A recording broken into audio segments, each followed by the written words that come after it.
এটা মাননীয় এনেকৈ দিব বিচাৰিছোঁ যিমানখিনি পাৰোঁ চেষ্টা অব্যাহত থাকিব।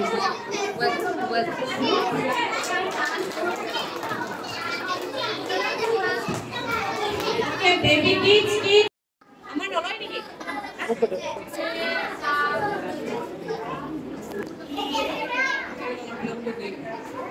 আজি আমাৰ অসম প্ৰদেশ কংগ্ৰেছ কমিটিৰ উদ্যোগত আৰু অসম জৱাহৰ বাল মঞ্চ সহায় সহযোগত আমি আজি প্ৰয়াত ভাৰতৰত্ন আৰু প্ৰথম প্ৰধানমন্ত্ৰী পণ্ডিত জৱাহৰলাল নেহেৰুৰ মৃত্যু তিথিত আমি শ্ৰদ্ধাঞ্জলি জ্ঞাপন কৰিছোঁ আৰু লগতে আমি এই কাহিলীপাৰাৰ আনন্দ আশ্ৰম নিমাৰ আশ্ৰম আৰু ইয়াত আমাৰ বন্ধুসকলৰ লগত আমি আজি দিনটো কটাবলৈ পাই যথেষ্ট ভাল লাগিলে।